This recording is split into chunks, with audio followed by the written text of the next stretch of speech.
Hey everyone, I'm Andy and welcome to another episode of Easy Tiki Drinks, and happy Mai Tai Monday! Well, if you're watching this when it airs on Monday. If not, well then, happy Mai Tai whatever day of the week it is when you're currently watching this.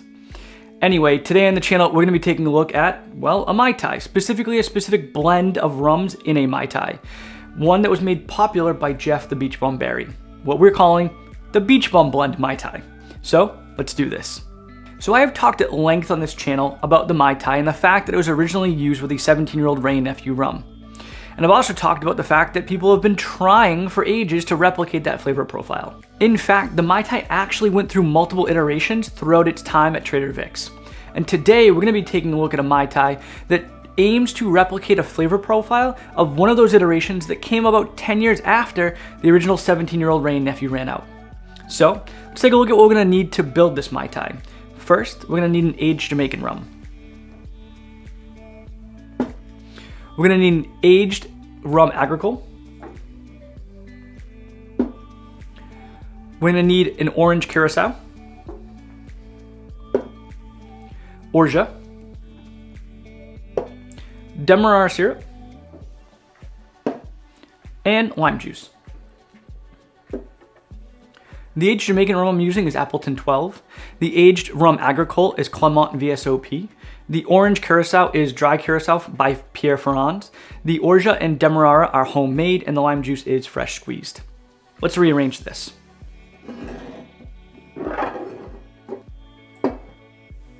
So the original Mai Tai did use a 17-year-old Wray & Nephew rum, but eventually those supplies ran out. After that, what did Vic do? Well, he went to a 15-year-old Wray & Nephew. However, he soon realized that those supplies were running short as well, and he decided to lengthen out the supply of the 15-year-old Wray & Nephew with Caruba or Red Heart Jamaican rum, and he would basically blend them and go 1 for 1. This is what became known as the first adjusted formula. Once that 15-year-old ran out, Vic had to start bottling his own rum, his own Jamaican rum. So he did that, and then he paired it with a rum from the island of Martinique. This became known as the second adjusted formula, which is more closely to what this is aiming to replicate. So let's build this, sip on it, and go over some more history. First, we're going to need an ounce of lime juice.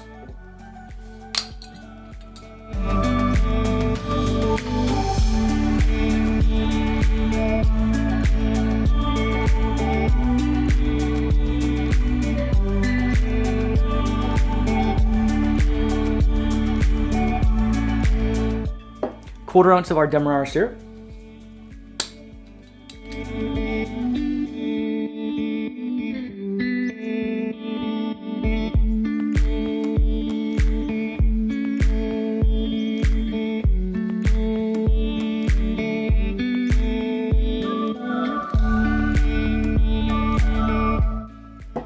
Quarter ounce of our Orgeat.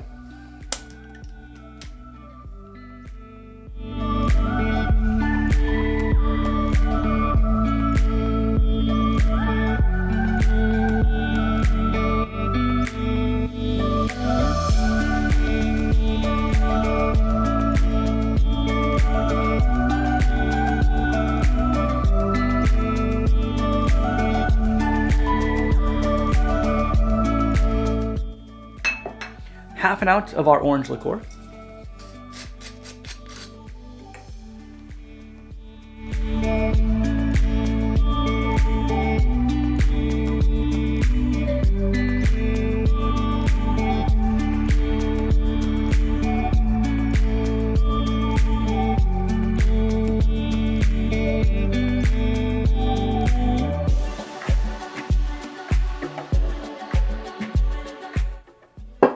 An ounce of our aged agricole rum.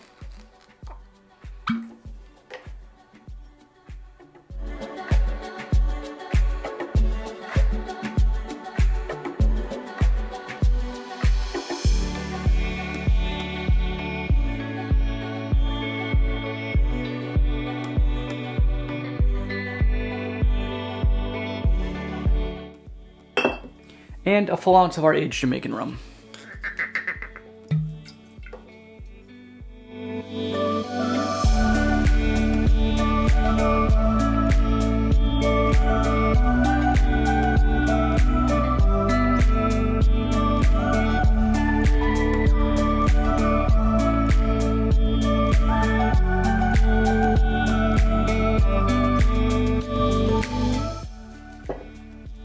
Next up, we're gonna add ice to our shaking tin.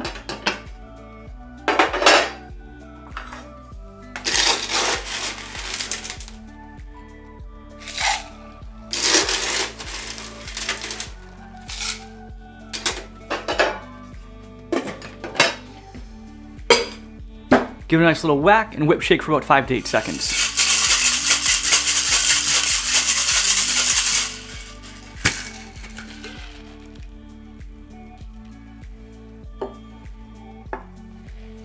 I'm gonna grab our double rocks glass and open pour into the glass. Top with more crushed ice.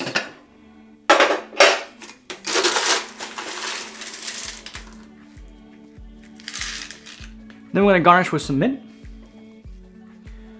Make sure to give it a nice little whack to wake it up. Place it right in the back there. And a spent lime shell. Now this was originally done to use the spent lime that was used to juice for the Mai Tai, and then it was placed in the drink in front of the mint to make it look like an island with a palm tree. Don't forget your straw right next to that mint. And then you have it, the Beachbum Blend Mai Tai. Let's give it a try.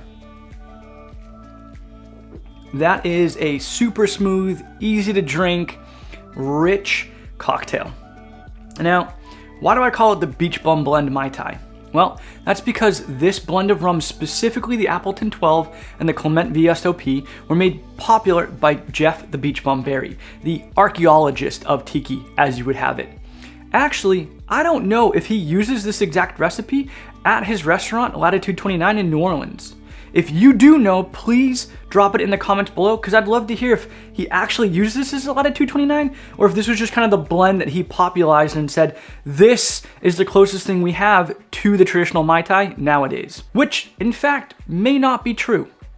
So as I mentioned, this recipe is more closely related to the second adjusted formula, which was Trader Vic's Jamaican rum and a rum from Martinique. Now the rum that we get from Martinique today is a rum agricole, and it is made from fresh pressed cane juice. However, certain research has shown that that may not have been the case in the 1950s when the second adjusted formula came to be. In fact, the rum that we got from Martinique back then may be more similar and closer related to the traditional Jamaican rums we get nowadays, which are molasses based with a little bit more funk. There's an article that I saw dug up that quotes Vic as saying the rum from Martinique is like a Jamaican rum, but with a burnt sugar flavor. Sounds a lot like a Demerara rum to me. And honestly, an Appleton 12 and like an El Dorado 12 or Hamilton 86, some other aged Demerara rum may be more closely related to the second adjusted formula than what we have here. But that does not mean that this is not a tasty cocktail, because it is delicious and this should definitely not be frowned upon by any means. I'm just trying to give you the facts. But anyway, that's it for today's video. I really hope you enjoyed it. If you did, please make sure to like, subscribe, click that little notification bell, follow me on Instagram and TikTok at EasyTikiDrinks, and until next time, take it easy.